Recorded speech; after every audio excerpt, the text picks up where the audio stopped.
Good evening. It is Tuesday, April 19th. We have a full slate of commissioners in the commissioner room, our administrator, the clerk of the board, and at this time I will call the meeting to order. If you'd please rise and join me in the Pledge of Allegiance. I pledge allegiance to the flag of the United States of America and to the republic for which it stands, one nation, under God, indivisible, with liberty and justice for all. At this time, I'd like to publicly apologize for last meeting's conduct. As the chairman, I will try to strive to keep an orderly meeting to where we keep things in order and the business of the county is our utmost importance.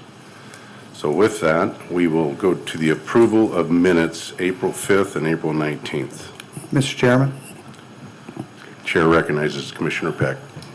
I would move to amend tonight's agenda to include a discussion of Robert's Rules of Order, and I would propose that we do that prior to any business conducted this evening. Commissioner Mullen. Second the motion with discussion. Motion has been seconded to amend the meeting with discussion. Go ahead, Mr. Mullen. So, Mr. Chairman, due respect, under Robert's Rules, the maker of the motion has the privilege to speak first. May I? Yes, sir. Thank you. So, Henry Robert, the gentleman for whom Robert's Rules are named, was a U.S. Army Corps of Engineers general. In fact, he was the chief of engineers. And he put these rules together in 1876, and they have survived to this day. Every organization in the state of Washington that's a government body that I'm aware of uses them, nay, this one. And I think that's a problem. I have looked, searched resolutions, tried to find whether or not this board has ever adopted Robert's Rules. I don't see any evidence that we have, and I think that we should. As General Robert put it, where there are no rules, no law, but every man does what he thinks is right in his own eyes, there is the least of liberty. And so Robert's Rules is well proven to provide a fair and equitable platform for civility in meetings, for efficiency in operations, and I would ask that the board strongly consider that we formally adopt Robert's Rules and work together to assist each other, because no one person that I know personally knows all the Robert's Rules, but it should be a cooperative effort wherein we help each other move through civil meetings using Robert's Rules. I think it's to our best interest, but more importantly, it's to the best interest of the citizens of Franklin County. Thank you. Commissioner Mullen. I think that in the past we've kind of used Robert's Rules as a guideline, and I think that my understanding is if we adopt the rules that we do open ourselves up for different lawsuits for not following the rules correctly.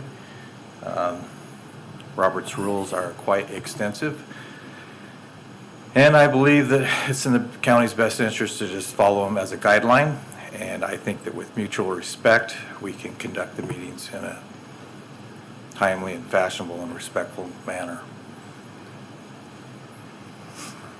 And I will agree with Commissioner Mullen. I think if we adopt Robert's Rules of Orders, we are opening ourselves up to a litany of legality. I think we try to follow them as best we can, try to understand them. I'm still trying to learn them. They are complicated. So I think that we best work with them, but do not adopt them for our meetings. So, Mr. Chairman, I would remind from my comments moments ago that, to my knowledge, out of the 39 counties in Washington, we would be the only county not to adopt and follow Robert's Rules. My experience with the Washington State Association of Counties, and 14 years now of doing this job, is that legal liability is enhanced, increased, by not having an established set of rules, not the other way around. not adopting them puts us in greater jeopardy and also calls into question the fairness of actions on this board, which open the door for citizen complaint and legal action if they feel that they've not had a fair and equitable hearing. So I would urge that the board seriously consider adopting it. I came here this evening intending to just make a motion and to approve Robert's rules. I didn't do it that way because I don't want to put anybody on the spot, but I urge you to seriously consider this idea that you can generally follow a set of rules but not adopt them. As we saw last week, that doesn't work. So that was not posed as a motion, but I would at this time move that this board adopt Robert's Rules of Order, current edition, effective immediately, and request the county administrator procure sufficient copies of the current 12th edition for this deliberative body and staff. Thank you. There's been a motion. Is there a second? There's been a motion. Is there a second? Hearing no motion. As the Hearing maker of the no motion, second. Mr. Chairman, I would ask to speak to the motion. Well, there has not been a second, so the motion dies on the floor right now. There is no second.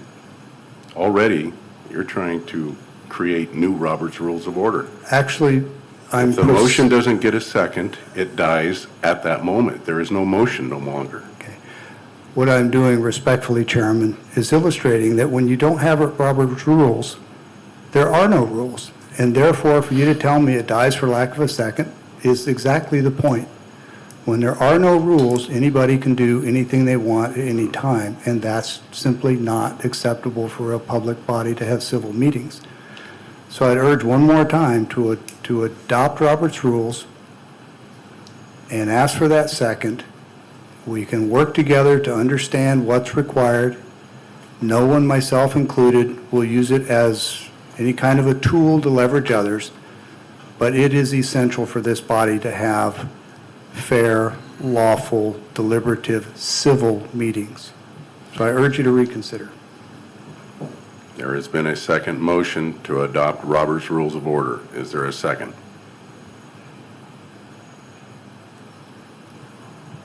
Is there a second? Hearing no second, the motion dies. We'll move on. We have already discussed the Robert Rules, so we'll go back to our original agenda, and I will ask for the approval of the minutes from April 5th and April 19th. Pardon the interruption, Mr. Chairman. I believe the second set of minutes is from April the 12th. It is April, well, let me...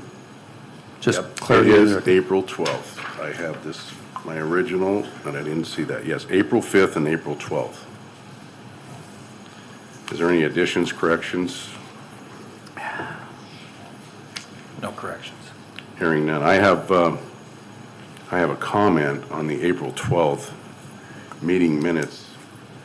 In Mr. Beaton's presentation, he brought up sealed documents from 10 years ago, and then during public comment, Steve Bauman requested to have the sealed documents from 10 years ago open to the public. These sealed documents are of the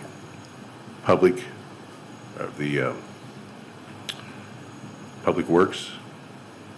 Mr. Houston, is that what these documents are of? I am not aware of what they are. Does anybody That was know? before my time, and I don't know exactly what. If we're going to have the open and reference is. transparent government, how can we have sealed documents from 10 years ago, and how can we open these up? Yeah, so well, we can look at them? I have no idea why this particular set of documents may or may not be sealed. There are sometimes relevant legal issues involved with that, but I'm not speaking to this specific issue because I do not know. You weren't here. No, As I whatever wasn't. was Yeah. alleged occurred before I was with Franklin County. I'm happy to look into it if that's the direction of the board, but I don't. I would like you to look into it, Keith, because I don't like sealing documents from the public. I think we should be open and transparent, and at 10 years, it's statute of limitations has ran out, correct? So, Well, yeah, we're certainly obligated to follow the procedures under the Open Records Act, and as long as we're following those, okay. I don't have any disagreement, of course, with what you're describing. Okay, so with that, the minutes have been approved, and we'll move down to office business vouchers. Move for approval of fund expenditures in a total amount of $497,234.78 as presented, and note that it has been reviewed and signed by 2 representatives of the Auditor's Office and the County Administrator. Second? There's been a motion and a second. All in favor say aye. Aye. Aye. Move for approval of salary clearing payroll and emergency management payroll in the total amount of $1,015,826.52 as presented, and note that it has been reviewed and signed by 2 representatives of the Auditor's Office. Second? There's been a motion and a second. All in favor say aye. Aye. Aye. Aye. With that, we'll move down to the consent agenda. We only have 2 items on the consent agenda. Move for approval of consent agenda items 1 and 2. Second? There's been a motion and a second for the 2 consent agenda items. All in favor say aye. Aye. Aye. Aye. With that, we'll move down to the certificate of appreciation. Jesse, I hope I pronounce your name right, Zamora. 20 years of service to Franklin County. Dear Jesse Zamora, on behalf of Franklin County, I'd like to express our gratitude for your faithful service with the Franklin County Public Works Department starting November 26, 2001 through March 31st, 2022 as an equipment operator too. Your contributions to the county and your years of service have been invaluable. Please accept this certificate of appreciation for your dedication and professionalism. We hope you know just how much we respect you and have valued you as a colleague. You will be missed at Franklin County. Thank you, Jesse. Are you in the crowd? Please come forward. I'd like to present you with this. Sir, thank you for your service. Thank you. Any other commissioners like to say something? Go ahead. Just want to say thank you. That's an awful long commitment, and we do appreciate all your efforts for Franklin County. Thank you. And I'll just add that among our primary obligations as a county is county roads, and people who work in public works have an especially tough task with limited funding and more roads than we can maintain. So thank you for all the extra work I'm sure it took to keep them as good as they are, and we wish you the best. Thank you.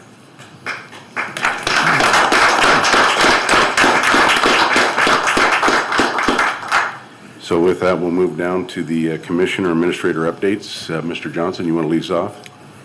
Certainly, thank you. I spent most of last week at the Washington County Administrators Association annual conference and meeting.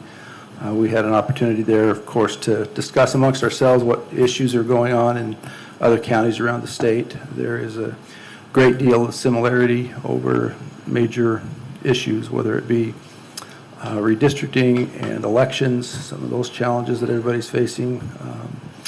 We had an opportunity to meet with the Washington County Risk Pool and the State Auditor's Office to identify and discuss those matters which they're finding to be the most problematic, and learn, of course, that Franklin County, while we have our unique concerns and circumstances, we have some very common interests in terms of how we manage county government across the state of Washington. So I don't need to necessarily revisit the entire agenda, but it was a productive meeting, able to connect with people both at WASAC that we are dependent on for information related to legislation, whether it be this last session or the upcoming session, and those folks that work in Olympia, both on our behalf and sometimes not in our interest, but have an opportunity to have some discussion with them on county government. Also, yesterday we had our .09 fund kickoff meeting with the various entities that could potentially be requesting .09 funds. We're scheduled to have those presentations in front of this board probably by the first week of June. So we're working with the port and the cities to move those requests forward. We'll be seeing those shortly. Thank you. Commissioner Peck? The advanced meeting with Benton Franklin Council of Governments on the Unified Work Plan, that was a pre-meeting. The actual meeting is Wednesday this week. Monday had WASAC meeting on legislative strategy for what bills we work as a collection of 39 counties to try and amend, remove, add, so forth, so legislative strategy. Met with or had a meeting of the Washington State Aviation Aeronautics Board. It's an advisory board of the state legislature, and that was a lengthy meeting with aerospace representatives from around the state, and had a discussion/meeting today with members of the health district regarding what we might do going forward with the statutorily required expansion of the health board. That's it for now. Commissioner Mullen? I also had a meeting with Jason from the health department, tried to get ready for the selection of members to be on the health board. Also met with Ben Franklin Transit, and we had a 4-hour meeting discussing the approval of, well, possibly the putting the 0.1% reduction tax to the voters. After 4 hours of public comment and some discussion, it was tabled. They're going to have a workshop to see if they can find some ways to reduce some of the cost. But also there were some questions about the Move Ahead Washington bill. That bill could provide up to $75 million over the next 16 years for transit. The two requirements for that bill is one, that all riders 18 and younger will ride for free. The other part of the requirement is being questioned, and they're also going to try to get some legal advice on that to determine if the reduction of 0.1% will affect that possible funding. There seems to be some gray area whether that affects the taxing authority or the actual rate of the taxing authority. So they're going to be finding some legal advice on that part of it. The part about the requirement for the tax reduction, the $75 million is still taxpayer money. And it's over 16 years. If we disqualified for that funding, it's not saving the money. They're simply just going to give it to someone else in the state, which I find very disheartening. But anyways, that is the update on the vote for the reduction of 0.1%. I believe it should go to the people. The people should be able to vote on this.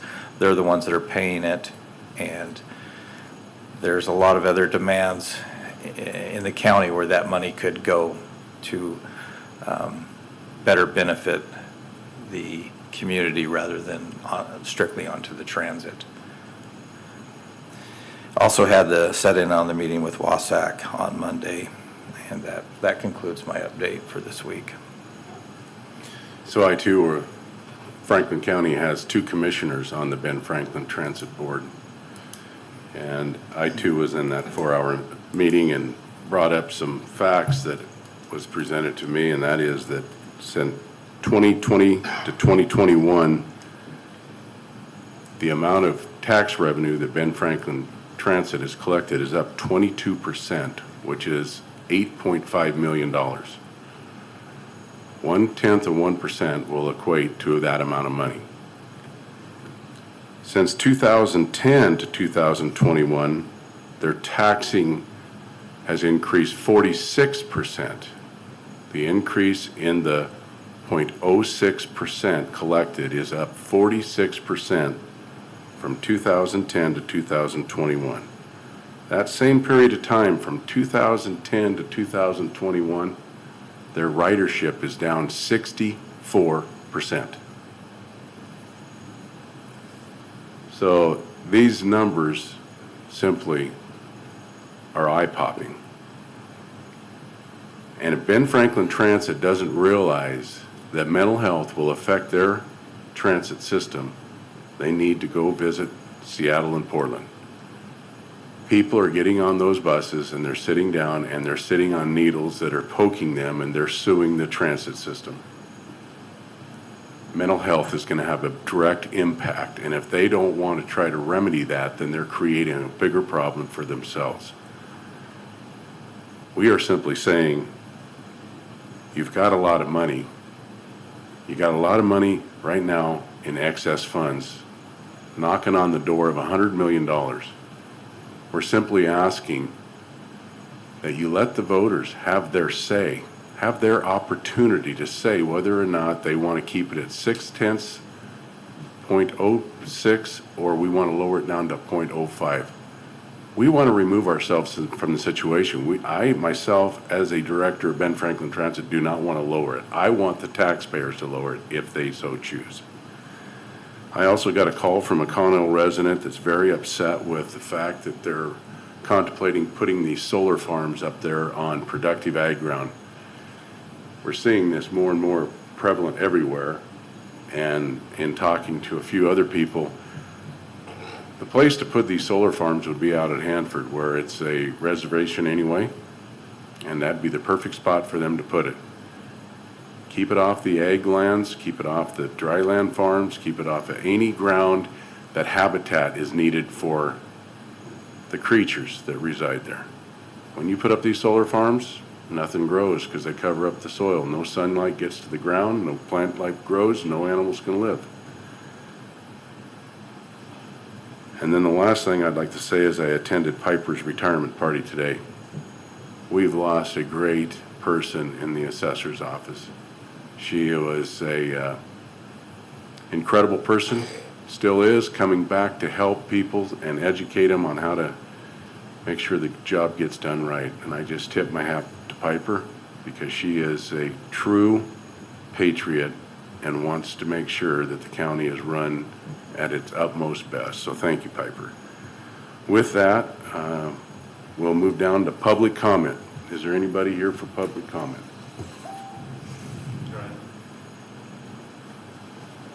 Come to the podium, the mic.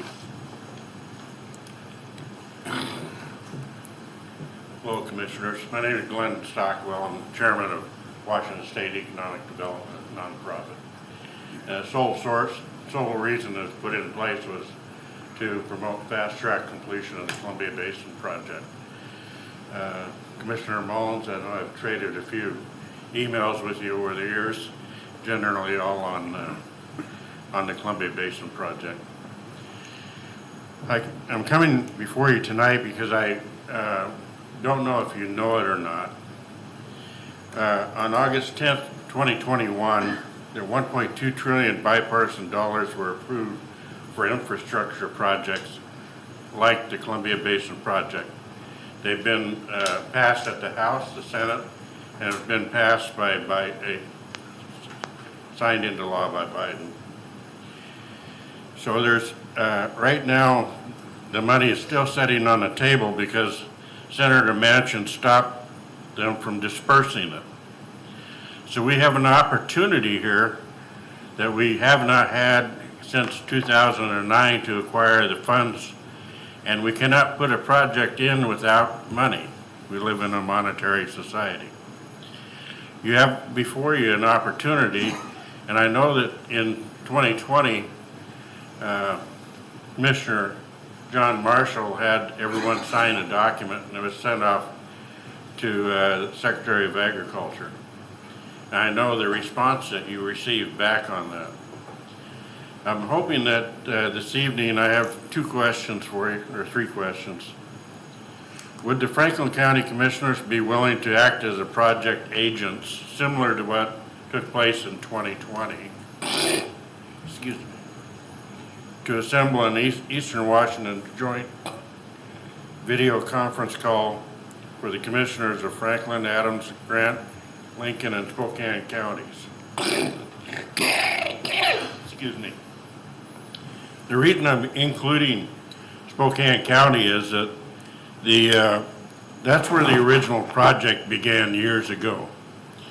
And that's where it was declared to the, thank you very much. Thank you. That's where it was declared to the nation and the state by Governor Clarence Martin and Franklin Delano Roosevelt that the project was going to go in. And so I'd like to get the commissioners of Spokane County involved also, because when we get involved with this, depending on which monies are used, there's 4 sources of monies right now that we could just get $5 billion for and put it into a trust account. And we would like to make certain that we control the trust account. The reason, I'll just be quite honest with you, I took this project to Senate Majority Leader Andy Billy, and I've not gotten a response out of him a whole lot.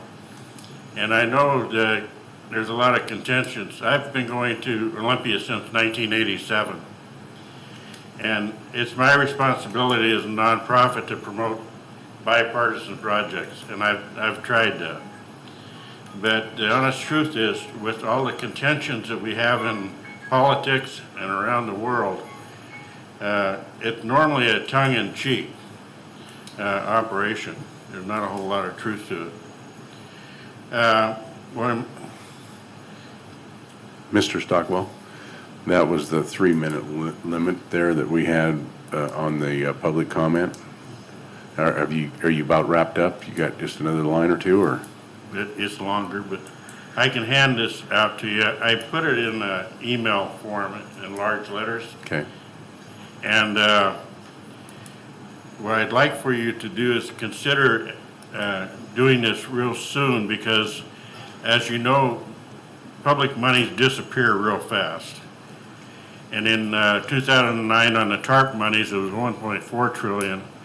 It was dispersed, 30% went overseas, and we didn't get the money at all. So I'm hoping that we could correspond on this. And the other issue is that there is a salmon project that you could work with Senator Braun on, and also CJ. You have a hatchery in your district, and so does Rocky has a hatchery in his district.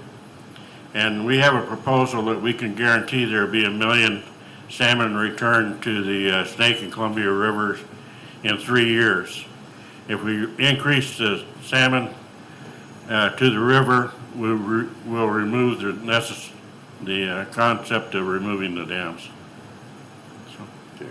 thank you for your time. Thank you. Thank you. I do have a caller now, Mr. Okay. Chairman. Go ahead and connect, Jennifer.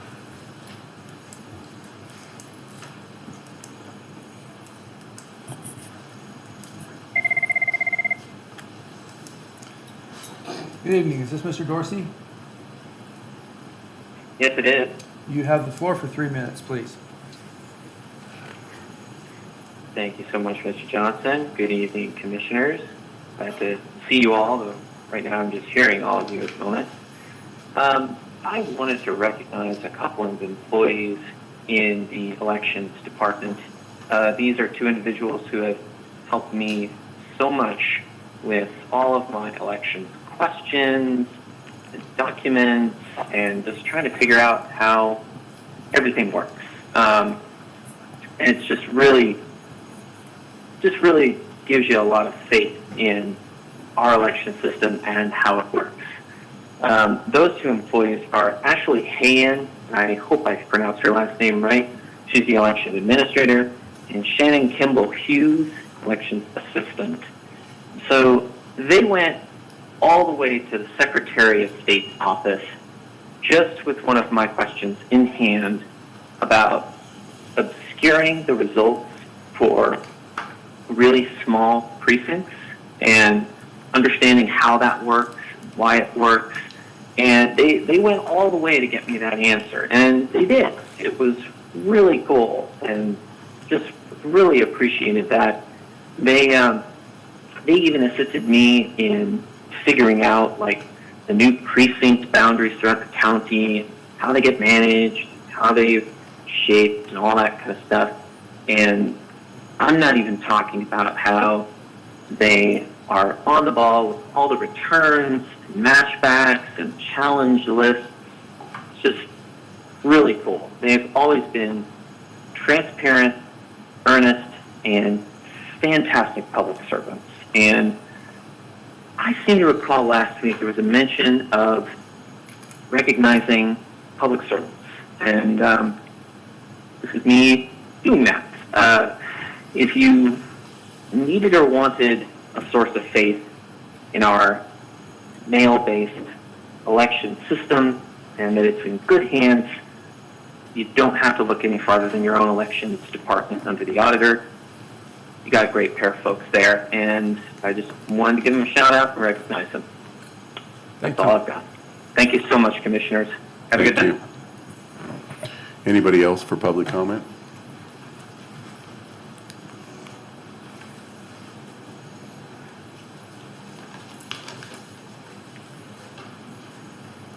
George Dockstetter, Self Landing Road. I've got several comments and some other things I'd like to talk about. But one, as an organization or a governing body, which you are, and any other governing body I belong to has always used Robert's Rules of Order. I hope that the three of you would sit down and study it a little bit and see if that's the way you want to go or not. I would hope you reconsider. The second thing I want to talk about, and it was brought up here in your discussions on the health board, having to add, I believe, 6 new members, and one of them is supposed to be from the tribe, if we've got a tribe here. And it appears now that we've got 2 tribes that are fighting each other. But I would love to recommend that please don't hire any damn bureaucrats. Get some people with some common sense to sit on that board along with the county commissioners, so you don't have a bunch of money hands sitting out there wanting more of our dollars. And then the other thing I want to talk about, it's the item coming up, and that's the, whatever you want to call them, our taxpayer dollars from the government for the COVID money. I know we're already dumping a bunch out there at track, and we're going to do a radio relay deal out by Palouse Falls. But there's got to be some way we could take some of that money, either by funding the Benton Franklin Health, County Health, and then pulling our funds back out of there and putting it in reserves or putting it towards the roads. Or we could go in there, buy new ambulances, sell the old ones, put that money back into our account so we can use it instead of all these stupid restrictions that they're telling me you can't spend my money on. It's my money. It's everybody else's money in here. We'd like to see it spent in the county instead of some blown up idea that the government's got on how we should spend it. And I think that pretty much takes care of what I got to say today. Thank you. Thank you. Anybody else for public comment? Anybody else on the phone, Keith? No, sir. Okay, that'll move us down to the administration office business. Keith? Yes, I'm going to move down to the desk so that I can speak to what I put up on the overhead. This will be the update on the ARP funds, ARPA funds.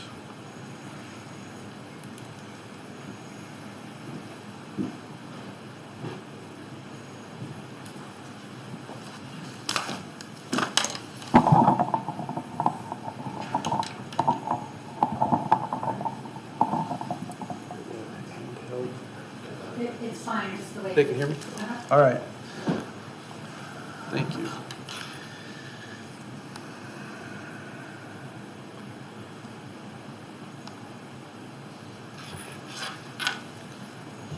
So, partly in response to the comment that we just heard, appreciate George's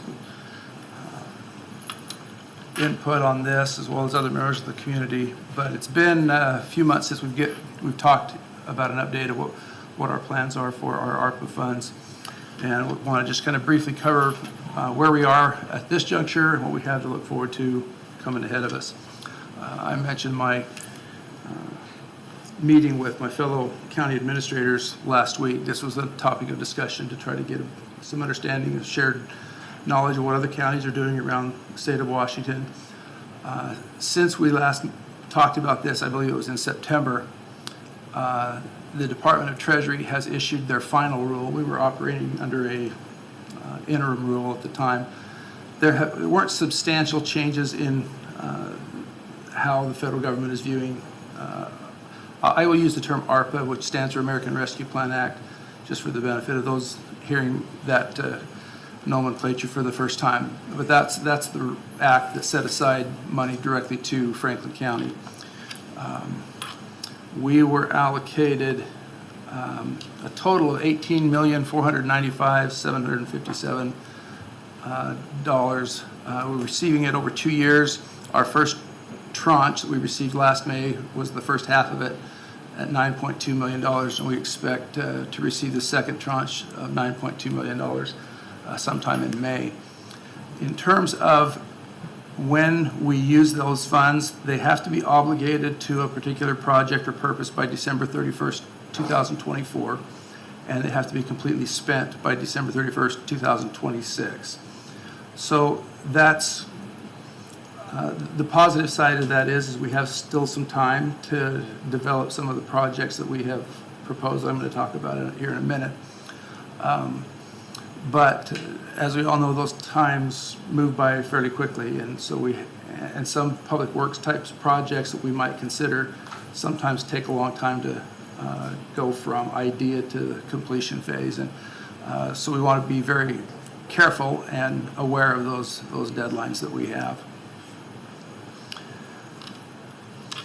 Under the final rule, there are 4 generic areas in which funds are allowed to be used. I won't go into all of the detail. There are frequently asked question documentation on the website of the Treasury or under the National Association of Counties, NACO, that help counties and local governments interpret what these funds can and cannot be used for. There are some restrictions that we cannot, or that are prohibited under the Act, but I don't think it's important to go into detail on what those things are right now. They're available online for anybody that wants to research them. If there's a member of the public that wants further clarification, I'm more than happy to help them navigate some research on those things. But the 4 general areas, first is mitigating public health emergency. Obviously, these funds were set aside, given to the counties to assist them with their COVID response, whether that be through their own employees, but the employees at large in any, both in the public and private sectors. So there's certainly a lot of emphasis on using these funds to mitigate the public health emergency caused by the COVID issue. Negative economic impacts. We know there are a number of businesses that were impacted. I would point out that this is not the same funding as we had last year under what was called the CARES Act. That money we spent and it's gone. So this is a new series of funds that is provided by the federal government. The second area, providing government services to the extent of reduction in revenue. That was one item that changed between the interim rule and the final rule. Under the interim rule, we were required to go through a calculation of lost revenue that was lost as a result of shutdowns and an inability to generate sales tax or income tax revenue for local governments. And so in the final rule, what they have done is given a blanket authorization for local governments to use their first $10 million of ARPA funds as lost revenue. What that means is prior to the final rule, you were limited to the amount that you could calculate as lost revenue. In Franklin County, in our calculation, we were at about $1.8 million. Now with the new or final rule being $10 million, it gives us a much greater latitude in how we use those funds. Under the restrictions I'm talking about here, these allowable uses, we would have been limited to the $1.7 million lost revenue calculation. But now, due to the final rule, we can go up to $10 million and use those for any legitimate government purpose. So that gives us just a lot more flexibility in how we use these funds. The third area was a decidedly important priority for the folks in Washington, D.C. Necessary investments in water and sewer, that's major utility infrastructure projects, as well as broadband infrastructure. I would point out that there is a great effort across the country in a number of different ways to improve broadband infrastructure, including in Franklin County.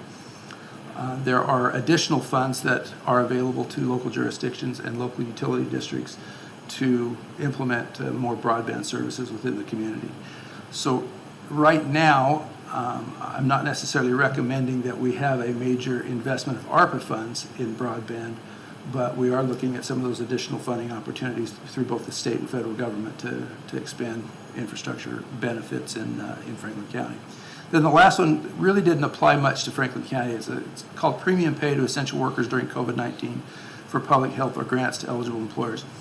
In many jurisdictions, they were short employees due to the COVID restrictions, and they had to furlough or lay people off, or in some cases had to pay them a lot of overtime to meet the requirements that they faced with notifications, with social distancing, with contact tracing, all of the things that were being done under COVID. And so there are a number of local governments across the country that had a premium pay issue that Franklin County was able to meet our needs without requiring a premium pay component. So those are the four general areas. As I said at the outset, there's a lot of discussion, a lot of behind-the-scenes discussion that has taken place with folks at NACO, WASAC, my counterparts. Those discussions are continuing.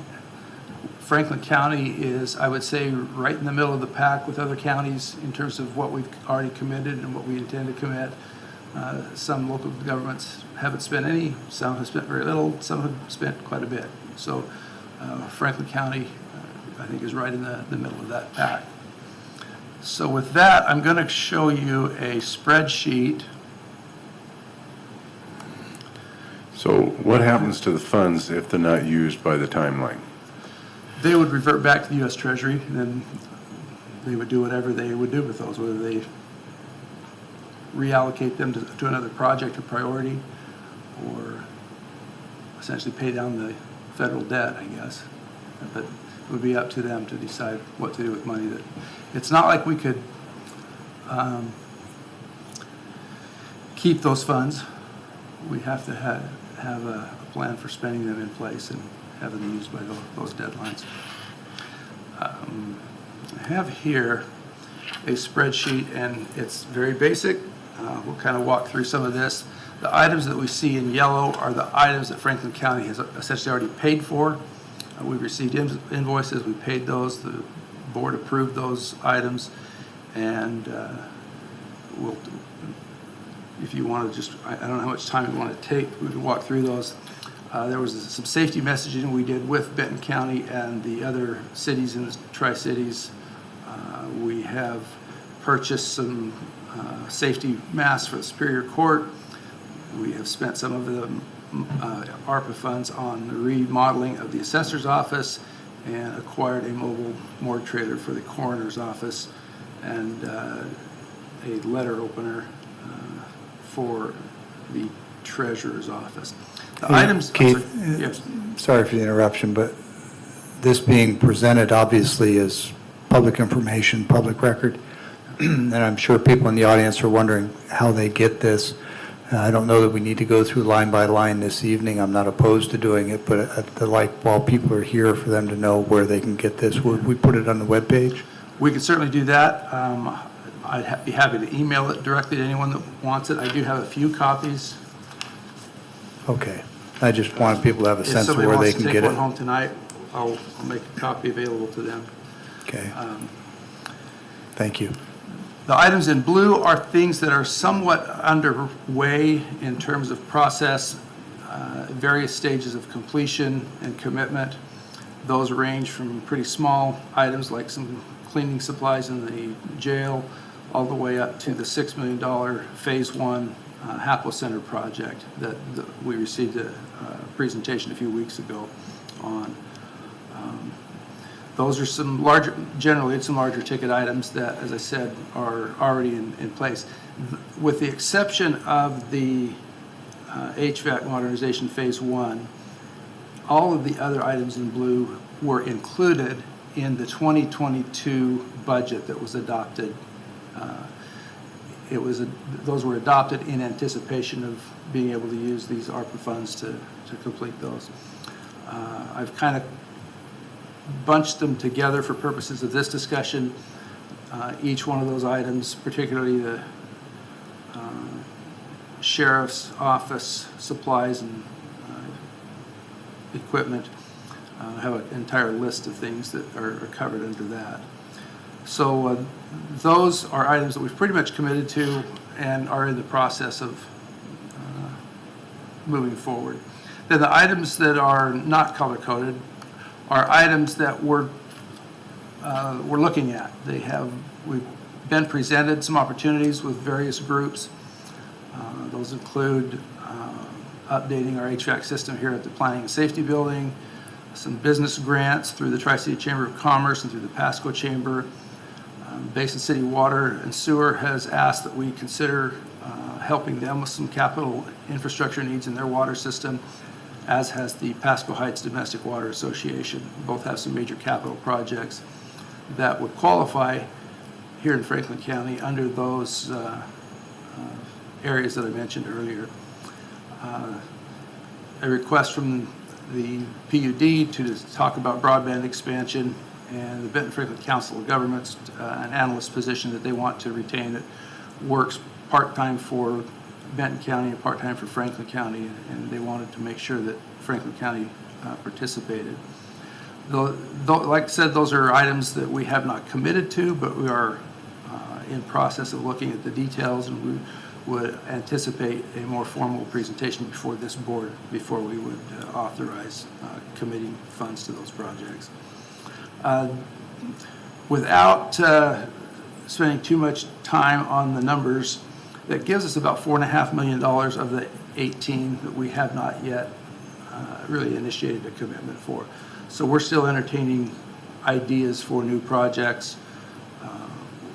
I would point out that if the board wanted to set aside funds for the second phase of the HVAC modernization system at Hapo Center, we're looking at another $6-7 million. That would obviously eat up that balance and then some, but that's just one project that may be worth considering. But there are other things that we will consider as well. So we heard a couple ideas there from Mr. Dockstetter about ambulances. Is that a possibility of getting new ambulances, using it for that? Is that under the guidelines? And can we sell the old ones and put that into our general fund? We can't just sell the old ones and put it into the general fund unless we own the asset. And I'm not sure that the county actually owns The ambulances? Any ambulances. Those are probably owned by the fire districts. Okay. That's not to say we could not help those fire districts in acquiring new equipment, including ambulances. Would that fall under the guidelines? I think so, yeah. I mean, one of these, let me find it here, Fire District Number 2. Many of you will recall that a number of years ago, the Fire District Number 2 asked for some assistance in acquiring a parcel that was owned by the county up in Colotus. And we worked out a transaction where we essentially donated a parcel to Fire District 2 for them to have that, for that purpose of building an equipment barn. Right now, some of their equipment is stored, they are completely a volunteer fire department, so their equipment can be stored at somebody's home, or if it's stored downtown at the fire station, it takes time for them to go get the equipment, make sure it's properly functioning. The response time to a fire is pretty big. And during extreme weather in the wintertime, they have to make sure things are thawed, that the water can flow through their pipes to deal with a house fire, structure fire of some kind. They don't have a lot of money. We've donated the property. They want some help actually building the facility on that parcel. Franklin County would have some benefit in that we have some equipment on that parcel that we would have to make sure is still accessible. That's equipment that it's a remote responder for weather data managed by the state, and they have used our facility to, we have an operating agreement with them. So we'd have to make sure that their new station accommodates that. We're well aware, both sides are well aware of that requirement, but they've asked for some help in building that new barn, so that's a project that's on the table. But yeah, that's a long-winded answer of saying if we want to dedicate some to rural fire district ambulance services, I think that would be one. But using any of these funds for our roads is out of the question. That does not apply, even though it's an avenue for people to get to the hospital. Yeah, If they have it's a bit of a stretch. There are not many counties using it directly for that purpose. I think you'd have to be able to adequately defend it in tying it into one of those 4 authorized areas. So I wouldn't out of hand say no, it's not possible, but I do think that it will require some very clear definitions of what we're doing. with our ambulances and fire departments using those same roads, I would say that was probably justified. Yeah, if we're approaching a road repair project as a public safety issue, which, on its face it generally is, it might be possible for us to use some of these funds for those purposes. Keith, what about 911 and upgrades that are necessary there? Have you identified any particular projects there? And I'm thinking towers and microwaves and communications. Yeah, we know we've got some gaps in our radio system, particularly up north in the Colotus to Palouse Falls area, and we've recently been having some discussions with the consultant at Benton County Emergency Services about our need for better technology and communication. So that's also Seems like this would be an easy fit within the guidelines. Yeah. Okay. So I'm happy to certainly stand for questions, but that's really kind of all I had for a formal presentation. As I said, I'm happy to provide people with copies of what we've done so far, and if they want to contact my office, So the way it looks right now, then, everything that's on that list is included in the subtotal, and we still have $4.5 million left over and some change. correct. So we're planning on doing everything that's on that list. Yeah, there are a couple of big dollar items, the Basin City Water and the Pasco Heights Domestic Water. Those are projects that are just tailor-made for this funding. It's exactly what the federal government wanted to accomplish, but they've given the board some latitude in making those decisions. If you want to fund part of it or none of it, that's really up to you. I think it certainly merits consideration. And Yeah, it's obviously a near perfect fit for the criteria. We've invested over the years a lot of money in the Basin City Water Project through various block grants. And so our past commitment there has been strong, and helping finish that out would be a real blessing for a lot of people. So I did get a call from an individual in Basin City, and they are the manager of that water system right now, and they are not signing back up to do it, and they can't get anybody to take over. So maybe a salary would be in order here to get somebody to, I don't know. You know, I'm just asking questions. I've only had a very anecdotal conversation about that issue with probably the same person that you talked to, and asking whether the county would be interested in essentially taking over that system ownership, and then we'd be responsible for maintaining it. That's a big main responsibility. That's taking on some work, so. Yeah. All right, thank you. All right, is that it for the administration office business? It is. Is there any other business for the good of the county? I would like to mention one thing with my discussion with Jason from the Health Department last week as far as the Health Board and finding new members to join the Health Board. One of the things that came up for topic, and it was an idea that was thrown out there, but I'd like to share it with the other two commissioners, and that was the possibility of only putting two commissioners on the Health Board, which would shrink the size of the Health Board, as far as instead of having 6 electeds and 6 members from the community, we could go down to 2 per county, and it would be 4 commissioners and 4 people from the community. And I just wanted to mention that to have each of the other 2 commissioners maybe give that some thought, or if it's a good idea or not. So I just want to bring that forward. So I've heard that idea kicked around a few times, and Mr. Dockstetter, you referenced the tribal representation. House Bill 1152, the one that created this requirement, requires a tribal representative, but it's A. So even if you have several tribes, it's one tribal seat.